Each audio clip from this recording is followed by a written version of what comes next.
মান ওই ব্যক্তি কামেল ইমানদার যে ব্যক্তি তার জীবনের প্রতিটা কাজ করে আল্লাহকে খুশি করার জন্য। আমরা যে এখানে নামাজে আসছি কাকে খুশি করার জন্য? যদি সবাই আল্লাহকে খুশি করার জন্য আইসা থাকেন, আলোচনা শোনার পরে বিবেচনা করবেন আপনারটা আল্লাহ খুশি হয়েছে না শয়তান খুশি হয়েছে। আপনারটা আপনিই বলবেন, আমার বলার দরকার নেই। আমি বললে আপনি বিরক্ত হবেন। আপনারটা আপনিই বলবেন আপনার নামাজে শয়তানি খুশি হয়েছে না আল্লাহ খুশি হয়েছে। সূরা আনআম আয়াত নাম্বার 162। এখানেও 4টা কথা কইছে, হাদিসেও 4টা কথাই কইছে। বলে ইন্না সলাতি ওয়া নুসুকি ওয়া মাহইয়ায়া ওয়া মামাতি লিল্লাহি রাব্বিল আলামিন। তোমার সালাত, তোমার কুরবানি, তোমার বেঁচে থাকা, তোমার মরে যাওয়া লিল্লাহি রাব্বিল আলামিন, একমাত্র আল্লাহর জন্য। আপনার বেঁচে থাকা আল্লাহর জন্য হয় না, আপনার মরে যাওয়া আল্লাহর জন্য হয় না। সাহাবী আজমাইন মরে যাওয়া আল্লাহর জন্য হয়, সাহাবী আজমাইন বেঁচে থাকা আল্লাহর জন্য হয়। হযরত আলী রাদিয়াল্লাহু তাআলা আনহু এক বেদিনকে শোয়াইলেন, কতল করবেন। কতল করার অবস্থায় বেদিন মুখের ভিতরে ছ্যাপ মারলেন। আপনি কি ছাড়বেন না তাড়াতাড়ি মারবেন? কয় না কেন? আলী রাদিয়াল্লাহু তাআলা আনহু বেদিনকে যুদ্ধক্ষেত্রে যাওয়ার পর শোয়াইলেন, বেদিনকে কতল করব। এই মুহূর্তে বেদিন আলী রাদিয়াল্লাহু তাআলা আনহুর মুখের ভিতরে ছ্যাপ মারলেন, থুতু মারলেন। মারার সাথে সাথেই ওই আলী রাদিয়াল্লাহু তাআলা আনহু, আমি হইলে ওরে তাড়াতাড়ি ফেরত দিতাম। আপনারা কি করতেন? আলী রাদিয়াল্লাহু তাআলা আনহু তাড়াতাড়ি ফেরত দিলেন না, উনি সঙ্গে সঙ্গে সারিয়া দিলেন। সারিয়া দেওয়ার পর বেদিন দাঁড়ায় বলে, ভাই আলী, বুঝতে পারলাম না ব্যাপারটা কি। আলী বলে, আমিও তো বুঝতে পারলাম না, তুমি মরার অবস্থায় শুইছ, বাঁচার কোনো উপায় নাই, আমার কাছে ক্ষমা চাবা অথবা আমার মুখে আবার ছ্যাপ মারলা, এটা বিষয়টা কি? ওই বেদিন বলে, ভাই আমি তো এখন মারা যাব, প্রতিশোধ নেওয়ার আর সময় নাই, এই জন্য আমি তোমার মুখে একটা ছ্যাপ মারলাম। বাঁচার তো কোনো আশাই নাই, তোমার মুখে শেষবারের মতো একটা ছ্যাপ মারলাম, যেন এর আগে তুমি তাড়াতাড়ি আরও চাটা দাও, অল্প সময় যেন কাটে আমার দুধটা। আস্তে আস্তে করে দিলে কষ্ট বেশি না কম? জোরে মেরে দিলে কম। আলী রাদিয়াল্লাহু তাআলা আনহুর নিয়ত কি আর ওই বেদিনের নিয়ত কি? বুখারীর 1 নম্বর হাদিস, ইন্নামাল আমালু বিন্নিয়াত। আলীর নিয়ত হইল আল্লাহকে খুশি করার জন্য কতল করব, আর বেদিনের নিয়ত হইল প্রতিশোধ নিতে পারবো না, শেষবারের মতো মুখের ভিতরে থুতু মাইরা গেলাম। দুজনের নিয়ত কি সমান? সাইরে দেওয়ার পর যখন আলী বলে, ভাই তোমাকে প্রথম কতল করতে চাইছিলাম আল্লাহকে খুশি করার জন্য, যখন তুমি আমার মুখে ছ্যাপ মারছো, আল্লাহকে খুশি করার কথা আর স্মরণ নাই, আমার অন্তরে রাগ আইসা গেছে, আমার মুখে ছ্যাপ মারছো, তোমাকে কি আর ছাড়া যায়? এই মুহূর্তে যদি তোমাকে আমি কতল করি, তাহলে আমার আল্লাহ যদি কিয়ামতের দিন জিজ্ঞেস করে, আলী তোমার মুখে ছ্যাপ মারার কারণে তাকে কতল করিয়াছ। আল্লাহ অন্তরের খবর রাখে কি রাখে না? আয়াত নাম্বার 13 সূরা মুলুক, ইন্নাহু আলিমুম বিযাতিস সুদূর। আল্লাহ বান্দার অন্তরের খবর রাখেন। এই কথা শোনার পর ওই বেদিন বলে, বুঝবার আর বাকি নাই, দেরি করার আর সময় নাই, তোমার রাসূলের নিকট নিয়ে যাও, এক্ষুনি আমি ইসলাম গ্রহণ করব। ওই বেদিন আল্লাহ রাসূলের নিকট গেলেন, কালেমা শাহাদাত পড়লেন, ইসলাম গ্রহণ করলেন। তাহলে বুঝলে কি বেশি সময় লাগে? আপনারা যদি বুঝেন অল্প সময়ে বুঝবেন। তাহলে তাদের মারা আল্লাহর জন্য, আপনার মারা আল্লাহর জন্য না। আপনি মারেন এবং মরেন দেশ নেওয়ার জন্য। সাহাবী আজমাইন মারতেন আখেরাতের বাচ্চা হওয়ার জন্য, আপনি মরেন দুনিয়ার বাচ্চা নেওয়ার জন্য। দুনিয়ার বাচ্চা ক্ষণস্থায়ী, আর দুনিয়া ফানিয়াতুন ওয়াল আখিরাতু বাকিয়াতুন। আখেরাতের বাচ্চা চিরস্থায়ী, দুনিয়ার বাচ্চা ক্ষণস্থায়ী। দুনিয়া যদি কয়েক বছর সে কি করে? বাচ্চাই করে। যদি থাকে 10 বছর রাজা, 15 বছরের হয় সাজা, না নাই? দুনিয়ার বাদশা, দুনিয়ার রাজা, যদি সে 10 বছরের থেকে রাজা, সাজা হয় কয় বছরে? 15 বছরের। এই দুনিয়ার রাজা নেওয়ার জন্য, দুনিয়ার বাদশাহী পাওয়ার জন্য একজন আরেকজনকে মারে। আর আল্লাহর নবীর সাহাবীরা আখেরাতের বাদশা হওয়ার জন্য মারতেন। আখেরাতের বাদশা কেউ কেড়ে নিবে না, আখেরাতের বাদশা মরবে না। দুনিয়ার বাদশা মারা যায়, আখেরাতের বাদশা আর মরবে না, আখেরাতের বাদশা কেড়ে নিবে না। আখেরাতের বাদশা হওয়ার জন্য তারা একে অপরকে মারলো। আপনি আর আমি দুনিয়ার বাদশা হওয়ার জন্য মারি, দুনিয়ার গাছ নেওয়ার জন্য মারি, ঠিক কিনা বেঠিক? তাহলে আপনার মরা আল্লাহর জন্য হয় না, সাহাবীদের মরা আল্লাহর জন্য হয়, আপনার বেঁচে থাকাও আল্লাহর জন্য হয় না। এই আয়াতে 4টা কথা বললেন। তোমার সালাত, তোমার কুরবানি, তোমার বেঁচে থাকা, তোমার মরে যাওয়া লিল্লাহি রাব্বিল আলামিন, কার জন্য? এখন ওই হাদিসের দ্বারা 4টা কথা অল্প সময়ে বলবো। মান আহাব্বা লিল্লাহি ওয়া আবগাযা লিল্লাহি ওয়া আতা লিল্লাহি ওয়া মানা লিল্লাহি ফাকাদ ইসতাকমালাল ঈমান। এই হাদিসের দ্বারা কইছে 4টা কথা। তোমার জীবনের প্রতিটা কাজ করবা আল্লাহকে খুশি করার জন্য। কাকে? একটা গাছ লাগাবেন নিজের মন খুশি করার জন্য না। বলেন তো দেখি কাকে খুশি করার জন্য? বিসমিল্লাহ করে গাছটা লাগাবেন ফলের। এই ফল যদি চুরে খায় গালাগালি করবেন না, এই ফল যদি পাকিয়ে খায় গালাগালি করবেন না, তাড়ানির চেষ্টা করবেন, চুরকে আটকানোর জন্য বেড়া দেওয়ার চেষ্টা করবেন, গালাগালি করবেন না, বিসমিল্লাহ করে লাগাবেন।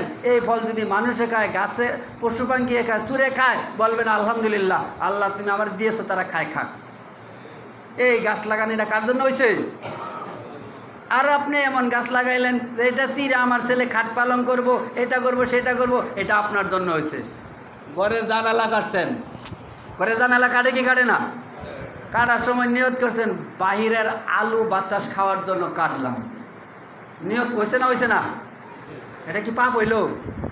পাপ হয় নাই, কিন্তু নেকিও হয়েছে না। যদি এই জানালা কাটার সময় এই নিয়তে কাটেন যে জানালা দিয়ে আমি কি করব, এই জানালা দিয়া বসে আমি সকালবেলা এর পাশে বসে কোরআন তেলাওয়াত করব, জানালাটা খোলার পর আমি কোরআন তেলাওয়াত করবো, এই জন্য জানালাটা কাটছি, এটাও কি নিয়ত হইলো কি হইলো না? এটা আল্লাহর জন্য হয়ে গেছে। আপনার স্ত্রীর জন্য একটা শাড়ি আনলেন, হ্যাঁ অমুকের বইয়ের এত সুন্দর শাড়ি, আমারটা এত সুন্দর না, একটা ভালো শাড়ি আনবো, যেন মা এসে বলে যে না শাড়িটা আসলে ভালো। এটা আল্লাহর জন্য হয় নাই, মানুষকে দেখানোর জন্য হয়েছে।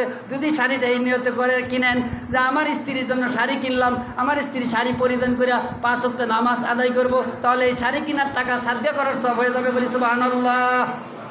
নিয়তের উপর বরকত। কিসের উপর? আপনার নিয়ত বালা, আল্লাহ আপনার সাধ্য করার সব দিয়ে দেব। নিয়ত খারাপ, আপনি সব পাইবেন না। তাহলে এই হাদিসের দ্বারা বোঝাইলে 4টা কাজ, মান আহাব্বা লিল্লাহি ওয়া আবগাযা লিল্লাহি ওয়া আতা লিল্লাহি ওয়া মানা লিল্লাহি ফাকাদ ইস্তাকমালাল ঈমান। ওই ব্যক্তি কামেল ঈমানদার, যে ব্যক্তি আল্লাহর জন্য তার জীবনের আত্মীয়তা বন্ধুত্ব করে। আপনারা বন্ধুত্ব আত্মীয়তা বিয়ে শাদী করান তো? করান? সাহাবীরাও কি করাইতো না? করাইতো না? কারণ সাহাবীর সাথে মিলাবেন। যদি সাহাবীর আত্মীয়তা বন্ধুত্ব বিয়া করানি আর তালাক দেওয়া যদি মিলে, তাহলে আপনি এটা আল্লাহর জন্য। যদি তাদের সাথে আপনি এটা না মিলে, তাহলে আপনি এটা শয়তানের জন্য, তাহলে আপনি এটা নিজের জন্য। এখন সাহাবী আজমাই বিয়ার সাথে আত্মীয়তা করছে কি করছে না? তারা স্ত্রী তালাক দিছে কি দিছে না? তাদের তালাকের সাথে মিলাইবেন। যদি আপনার তালাকটা মিলে, তাহলে আল্লাহর জন্য আপনি তালাক দিলেন। হযরত ওমর রাদিয়াল্লাহু তাআলা আনহু অদ্যদানের বাচ্চা হওয়ার পর তার পুত্র আব্দুল্লাহকে বিবাহ করাইছে কার বাড়ি? বাচ্চার বাড়িতে, গোয়ালনি বাড়ি। জীবনে শুনছে না? উমর রাদিয়াল্লাহু তাআলা আনহুর পুত্র আব্দুল্লাহকে বিবাহ করাইলেন অদ্যদানের বাচ্চা হওয়ার পর। আব্দুল্লাহকে বিবাহ করাইলেন গোয়ালনির বাড়িতে না বাদশার বাড়ি? আপনি তো গোয়ালনির বাড়িতে যাইবেন না, আপনি বলবেন ওই বাড়িতে বিয়ে করাইলে সমাজের মানুষ কি বলবো, ছেলেও রাজি নাই, আমারও মন চাই না। আপনার বিয়ে আত্মীয়তা আল্লাহর জন্য হয় না। উমর রাদিয়াল্লাহু তাআলা আনহু অদ্যদানের বাচ্চা হওয়ার পর গোয়ালনির বাড়িতে বিবাহ করাইলেন। সে ইচ্ছা করলে আরেকটা বাচ্চার মেয়ে বিবাহ করাইতে পারতো? তারটা আল্লাহর জন্য। আপনি দেখেন কি, আমার ছেলের বিবাহ করাবো, 4 চাক্কার গাড়ি ঢুকে কিনা, 100 যাত্রী খাওয়াইতে পারে কিনা, আমার ছেলের উপর ডৌকন দিতে পারে কিনা, আপনারা কি আল্লাহর জন্য না শয়তানের জন্য না নিজের জন্য? আপনারটা আপনার নিজের মন খুশি করার জন্য। উমরে বিবাহ করাইলো আল্লাহকে খুশি করার জন্য। ইসমাইল আলাইহিস সালাম তার স্ত্রীকে তালাক দিলেন, শুনছেন তো? ইসমাইল আলাইহিস সালাম তার স্ত্রী তালাক দিছে, আলহামদুলিল্লাহ বলে নাই, এই কারণে তালাক দিছে। সূরা লুকমান 31 নম্বর আয়াত, ইন্না ফি যালিকা লায়াতিল লিকুল্লি সাব্বারিন শাকুর। যে বান্দা সবুর এবং শুকরে থাকে সেই বান্দা ইমানদার দাবি করতে পারে। রাসূলের হাদিসে প্রমাণ, আল ইমানু নিসফান, নিসফুন সবরু ওয়া নিসফুন শুকুর। ইমানটা 2 ভাগে বিভক্ত, আটানা, 1 ভাগ শুকুর আর 1 ভাগ সবুর। সবুর করাটা শুকুর করাটা 2টাই মিলায় ইমানদার। আপনাকে আল্লাহ ছেলে দিয়া নিয়ে গেছে, সবুর করবেন, ইন্নানিল্লাহ বলবেন। গাছ তুফানে ফালাইয়া দিছে, ইন্নানিল্লাহ বলবেন। আপনার পানি ক্ষতি করছে, ইন্নানিল্লাহ বলবেন। আল্লাহ তুমি দিছো, তুমি নিয়ে গেছো। গরু মারা গেছে, আফসুস করবেন না, সবুর করবেন। সন্তান দিয়েছে, গরুর একটা হাড় বাছুর রয়েছে, আলহামদুলিল্লাহ বলবেন। একটু পরে মারা গেছে, আল্লাহ তোমার দেওয়া জিনিস তুমি নিয়ে গেছো।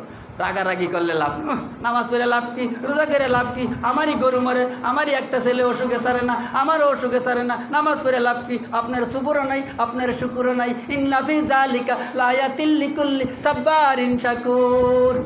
যদি আপনি সুবুর এবং শুকুরে থাকতে পারেন, তাহলে ইমানদার দাবি করতে পারেন। তাহলে ইসমাইল আলাইসাল্লাম তার ইব্রাহিম আলাইসাল্লাম তার পুত্রবধূকে যা জিজ্ঞেস করছে কেমন আছো, বলেন তো দেখি মেয়েটা কি উত্তর দিছে? বেশি ভালো না। আপনিও ওইটাই শিক্ষা রাখছেন, জিজ্ঞেস করলে ওই ইসমাইলের বউটাই আপনি শিক্ষা রাখছেন, বেশি ভালো না, মোটামুটি। আহারে ভাই, আপনার বলতে হবে কি আলহামদুলিল্লাহ। সাহাবী আজমাইন রাসূলকে জিজ্ঞাসা করছে, ইয়া রাসূল আল্লাহ, এই যে ফুটবলের মতো একটা বেড়া, হাত নাই পাও নাই, এইটা আল্লাহর কি শুকরিয়া করব? আল্লাহ রাসূল বললেন তুমি যা জিজ্ঞাসা করো গা। ওই বেড়ারে যা জিজ্ঞেস করছে সাহাবীরা, আপনি কি আল্লাহর নিয়ামতের শুকরিয়া করেন? ও কেন করবো না? ও কি শুকরিয়া করেন? আমাকে আল্লাহ তাআলা হাত দেয় নাই, পাও দেয় নাই, খাওয়ার কোনো অভাব নাই, খাওয়ার পরে প্রস্রাব পায়খানাও করা সহজ, কোনো কঠিন নাই, কত সুন্দর খাই, কত সুন্দর প্রস্রাব পায়খানা করি, এরপরে আরামে ঘুমাই। অত মানুষ আছে কুটিপতি বাচ্চাই, খাইতে পারে না, প্রস্রাব পায়খানা করতে পারে না, নল লাগায় করায়, তাদের থেকে আমি অনেক ভালো না কষ্ট? উনি বললেন আলহামদুলিল্লাহ, যে অবস্থায় আছি এই অবস্থায় আলহামদুলিল্লাহ, আলহামদুলিল্লাহ বললেন। আর আপনার একটু অসুখ হলে একটু হইলে একটু অসুখ, জ্বর, নামাজও কিভাবে যায়। আমার এক মুসল্লি বাড়ির থেকে ডাক দিছে, নামাজে গেলেন না কে? জ্বরে আবল তাবল কইতাছি, একটু পরে দেই তোর আপনি গরু ঘুড়ি মারতেছে। হেই, আপনি না বললেন জ্বরে বলে আবল তাবল গোল, তো গরু তো নিয়ে ধান খেতে ঘুড়ি মারলেন না, ঠিক মতো তোর আপনি ঘুড়ি মারলেন। এই হলো পরিস্থিতি, এই হলো পরিস্থিতি। তারা বলে আল্লাহর দিকে ডরা। তো এই হাদিসের দ্বারা বুঝাইলেন, ওই আল্লাহ রাসূল যে ইব্রাহিম আলাইসাল্লাম যে জিজ্ঞেস করলেন, উনি বললেন বেশি ভালো না, মোটামুটি। এই জন্য ইব্রাহিম আলাইসাল্লাম বললেন তোমার স্বামী কোথায়? তো জংলায় হরিণ শিকারে গেছে, আসলে বলবা চৌকাটটা যেন পাল্টায় ফেলায়। আর দেরি করে নাই, আর সুন্দর দেখে নাই, আর মহব্বত দেখে নাই। স্বামী স্ত্রীর মহব্বত আছে না নাই? আর মহব্বতের দিকে তাকায় নাই। আল্লাহকে খুশি করার জন্য তারা জীবন দিয়ে দিল, আপনি আল্লাহকে খুশি করার জন্য মসজিদে একটু সময় দিতে পারেন না, তারপরে জান্নাত চাই। গাঞ্জাও খাই, জান্নাতও চাই। আহা রে,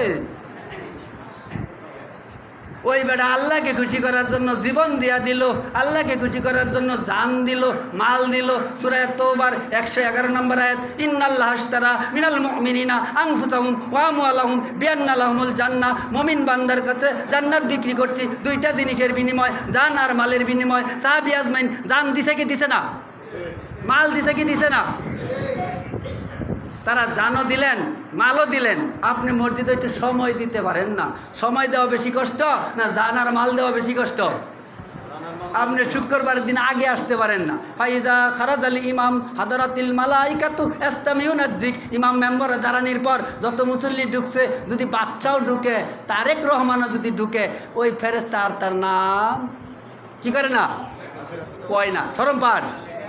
যদি তারেক রহমানও ঢুকে, ফেরেশতা কইতো না দেশের একজন বাচ্চা, কাজের অভাব নাই, কত কাজ, একটু পরে আইসে নামটা লেখি, তার নামও লেখা হয় না। যেই ফেরেশতা গেটে বসে নাম লেখে, ফাইজা খরাজাল ইমাম হাদারাতিল মালাইকাতু ইস্তামিউনা যিক। ওই ফেরেশতা আসসাফুল আউয়ালু মিসলু সাফুল মালাইকা, আগের কাতারে বসে যা, জিকিরের মজলিসে বসে যা, যিনি নাম লিখবো উনি আর গেটেই থাকে না। তাহলে কি তারেক রহমানেরটা লিখছে? আপনারা যাইছেন এটি বোধ লিখছেন, কিয়ামতের দিন হাই হতাশ করবেন। এর জুম্বার দিয়ে গেলাম, নাম কো আমার, নাম ডাক দিতেছে কলিমতি সলিমতি, তোমার এত পুরস্কার আছে, ওর মধ্যে আপনার নাম নাই, পাবেন পুরস্কার? তখন আপনার পুরস্কার শেষ। আমার বানানো কথা না, কুরআন হাদিসের কথা। এই শুক্রবারের দিন তারা জান দিতে পারলেন, মাল দিতে পারলেন, আপনি শুক্রবারের দিন আগে আইসা একটু সময় দিতে পারেন না, তারপরেও জান্নাত চাই। এত বড় সহজ জান্নাত? বেদ খাড়া করাইলে নিচে যে জায়গাটুক পড়ছে, জান্নাতের এই জায়গাটুকের দাম তামাম পৃথিবী হাজারো বার বিক্রি করলে হবে না, বলি সুবহান। এত সুন্দর জান্নাত আপনি যদি নিতে চান, আগামী শুক্রবারে ইমামের আগে, ডাকার আগে, আজানের আগে আসবেন। আবার আপনাদের মসজিদও আজান দুই ধরনের, একটা বাংলা আজান আর একটা আরবি আজান। বাংলা আজান একটু আগে ডাক দিছে, গোসল করে তাড়াতাড়ি আয় পড়ুন। বাংলা আজান দেওয়া বিদাত, আরবি আজান দিবেন ওই যে শেষে যেটা দিছে একটাই, ডাকাডাকি বিদাত। আবু দাউদ 538 নম্বর হাদিস। আন মুজাহিদ রহিমাহুল্লাহ বলেন, কলা কুনতু মা আব্দুল্লাহ ইবনে উমর ফাসাওয়া রাজুলান বি জোহরে ওয়াল আসর। একজন মানুষ আজানের আগে এবং পরে যদি নামাজের জন্য ডাকে, সে বেদাত করল। উমরের পুত্র আবদুল্লাহ উনি ওই মসজিদে আর নামাজই পড়লেন না। তার ছাত্র মুজাহিদকে বললেন, হেই মুজাহিদ, আমাকে ধরো। আবদুল্লাহ শেষ বয়স অন্ধ হয়ে গেছেন, অন্ধ অবস্থা। তার ছাত্রকে বলল, এই মুজাহিদ, তুমি আমাকে ধরো, এই মসজিদ থেকে বাড়ি করে নিয়ে যাও। এই মসজিদে বেদাত চালু হয়েছে, ডাকাডাকি শুরু হয়েছে, এই মসজিদে চলাত আদায় করবো না। ওরা বেদাতের কত বিরোধিতা করলেন, আর আপনি বেদাত করলেন। সেহরির সময় ডাকে আল্লাহর নাম ভুলবেন না, ফরজ রোজা এর ক্ষমতা নাই, পিড়ানি নাইলে আমি পিড়াইতাম, এটাও হাদিসে নাই। আজকে যে আজান দিল ছেলেটা, যদি আজান না দিয়ে যদি আজান বন্ধ করে যদি বলতো আল্লাহর হুকুম ছাড়বেন না, আল্লাহর নাম ভুলবেন না, জুমার সালাত ছাড়বেন না, আজান না দিয়ে যদি এরকম ডাক দিত, আপনারা যারা হাদিস নাও বুঝেন ওরাও কইতেন, এই মসজিদে কী চালু করছো তোমরা, আজান দিলা নাকি, ডাকিয়ে বই রয়েছ। সবাই কি রাগ করতেন, কি করতেন না? আর আজানের সময় তারা আজান না দিয়া ডাকে, ফরজ রোজা ছাড়বেন না, আল্লাহর নাম ভুলবেন না, ডাকে কি ডাকে না? যারা অসুস্থতা মানুষ তাদের জন্য রোজা না করলে পরে করলে চলে, তাও না পারলে আরেকজনেতে করাইলেও চলে। ছোটো সন্তান 7 বছরের নিচে 10 বছরের নিচে তাদের রোজা ফরজ হয়েছে না, তাদেরকেও হজাক করে। মাইক দিয়ে আপনার ঘরের পিছেতে দেখকে যায় ছোটো গেন্দা, ওই মাইকের শব্দ পাইলে কি হজাক পায় কি পায় না? তাহলে ওই গেন্দার কষ্ট দিল, ওই অসুস্থ বুড়া বেড়ার কষ্ট দিল, আপনার বউয়েরও কষ্ট দিল। আজ্ঞায়া ডাক্কে হয়ে গেল, 11:30 12:30 সময় ডাহা শুরু করলো, আর খাইলেন আপনি কতটার সময়। এটি কি কষ্ট দিছে কি দিছে না ভাই বলেন তো দেখি? এদেরকে যারা চাউল দিছেন তারাও পাপ করছেন। চাউল উড়ায় আপনাদের এনে, আমাদের এনে কাঠ চাপায় টেয়া উড়ায়। এই বক্তব্য সবার দেওয়ার পরে আমাদের সমাজে চাউল কেউ দেয় নাই, সবার হাত তুলাইছিলাম সবারই, যে বেদাতি করে চাউল দিবেন কেন আর দিবেন না কেন হাত তুলেন, যারা দিবেন না হাত তুলেন। সবাই হাত তুলছে, চাউল দিছে না। এইবার চাউল না পাওয়ার কারণে আমারে কয় কি হুজুর আপনার 10,000 টাকা জরিমানা হয়েছে। কয় কে? আপনি যে জুমায় জুমায় মাইক মেরে দিছুন আর সবার মধ্যে মাইক দিয়ে কয়ে দিছুন, আমরা যে রমজান মাসে মাইক দিয়ে ডাকাডাকি করছি, আমার কেউ চাউল দিছে না, এই চাউলের টি আপনি দিবেন। রিক্সা ভাড়া, মাইক ভাড়া, আমগোর কষ্ট, এটা আপনি দিবেন। আমি বলছি পাইলে নিবা, যদি নিতে পারো আমার কাছ থেকে নিয়ে দেও। আমার জিজ্ঞাসা করে আপনি বাড়ি কোথায়? আমি বলছি কেদাইকাটা পূর্ব ভাড়া। পরে আর আইসে না বেতন নিবার। পরে আরেকদিন বাজারে দেহা ডাক্কে নিছে না, হুজুর আইন গেছি, একটা চা খাওয়াইছে। খাওয়াই আপনি এলেম কোন পর্যন্ত, শিক্ষা কোন পর্যন্ত? আমি বলছি আমার এলেম তো শেষ হয়েছে না, এলেম আলো শিখতে এসে, এলেমের কি নাই, শেষ নাই। আজকেও হাদিস পড়লাম, বুখারি, তিরমিজি, মুসলিম, কতগুলো হাদিসের বই, আপনি কয়টা পড়ে হারবেন? বাংলাদেশের এমন কোনো আলেম নাই সবগুলো হাদিস পড়ে হারছে। আপনি কি মনে করেন হারছে? হারে নাই। যত বড় আলেমই থাক সবটি হাদিস পড়ে শেষ করতে পারবেন। তাহলে হাদিসে আছে সেহরির সময় আজান দেওয়া যাবে, ডাকাডাকি করা যাবে না। হাদিসের নাম্বারটা নিয়ে যান, বুখারীর 620 নম্বর হাদিস। ভাই কত নাম্বার? বুখারীর 620 নম্বর হাদিস। আমি যেই মসজিদে আলোচনা করছি ওই মসজিদে সেহরির সময় আজান চালু হয়েছে। আপনারা করেন কিনা তা আমি জানি না। হ্যাঁ ভাই, আপনারা করেন কিনা তা আমি জানি না, এই আলোচনাটা করে শেষ করে দিছি। বুখারীর 620 নম্বর হাদিস, ইন্না নিশ্চয়ই বেলালান, বেলাল আজান দিতেন, ইউ আজি, ইন্না নিশ্চয়ই বেলালান, বেলাল ইউ আজি আজান দিতেন, বিল লাইলি রাত থাকতে, ফাকুলু খেতে থাকো, হাত্তা তাসমাউ আজানা ইবনে উম্মে মাকতুম। ফজরের আজান দিতেন উম্মে মাকতুম, সেহরির আজান দিতেন বেলাল। এই দুইজন সাহাবীর যদি নাম থাকে, হাদিসটা যদি সহি থাকে, তাহলে আপনারা বলুন তো দেখি মানার দরকার কি দরকার না? আর বেদাতি করে চাউল দিলে আপনি বেদাতি করে সহযোগিতা করলেন, আপনিও পাপ করলেন। যারা মাইক দিয়ে সেহরির সময় ডাকে তারাও বেদাত করে, যারা চাউল দেয় তারাও বেদাতিদেরকে সহযোগিতা করে। যদি সবাই চাউল দিয়ে বন্ধ করে দেয়, একবার দেখেন তো দেখি পরের বছর ডাকে কিনা। ভাই ডাকবো? তাহলে আপনার কারণেই ডাকে, আপনিই তাহলে বেদাত করলেন। রাসূলের হাদিসে প্রমাণ, সেহরির সময় আজান দিলেন বেলাল। যদি হাদিসে থাকে, হাদিসে কয়, আমার কি ভয়? আমার এই কথা টিউনো পর্যন্ত বিচার নিয়ে গেছে। পরে টিউনো কইছে উনি যেটা কইছে এটাই ঠিক, তোমারটাই ঠিক না। মানে আমি যে আজান চালু করছি, আমার এলাকার কয়েকটা মসজিদে আজান চালু করছি সেহরির সময়, আমি নিজেও আজান দেই। এরপরে ওরা চাউল পায় নাই, এই জন্য ওরা নালিশ করছে, টিউনো পর্যন্ত নালিশ গেছে। টিউনো পরে বইলা দিছে যে ওরটাই ঠিক, আজান দেওয়াই হাদিস। তো যাই হোক, যদি হাদিসে থাকে বুখারীর 620 নম্বর হাদিস, আপনাদের এই মসজিদে কি সেহরির আজান হয়? আজান দিবেন। আর হানাফি মসজিদেও 12:30টায় আজান দেয়, আপনারাও বাপদাদার আমলতে 12:30টায় আজান দেয়। সূর্যর সাথে নামাজের সম্পর্ক এই হাদিস বলার সময় নাই। এই হাদিসটা যদি অন্য সময় আসতে পারি বলবো, আর হাদিসটা যদি আপনারা কেউ দেখতে চান দেখবেন, নামাজের সময় আজ্ঞায় নেবেন, নামাজের সময়ের সাথে মিলাই নেবেন। সূরা নিসা 103 নম্বর আয়াত, ইন্না সলাতা কানাত আলাল মুমিনিনা কিতাবা মাওকুতা, মুমিনদের উপর সলাৎ ফরজ করা হয়েছে, যে কোনো সময় না, নির্ধারিত সময়। আপনারা হুজুরে জিজ্ঞাসা করবেন নামাজের 13টা ফরজ আছে কিনা নাই, তার মধ্যে অক্ত চিনা ফরজ কি ফরজ না? অক্ত চিনা ফরজ। আর এই অক্তর মধ্যে একটা হলো আওয়ালক্ত। ওই যে বললাম যে রাসূলকে 2 দিন সালাত শিক্ষা দিলেন, রমজান মাসে এলে আমরা আওয়ালক্ত পড়ি আর বাকি 11 মাস পড়ি না। আমার এক মুসল্লিরে জিজ্ঞেস করছিলাম, তুমগর মসজিদে কি শাওয়াল মাসের রোজা উড়াইয়া দিছ? কয় না।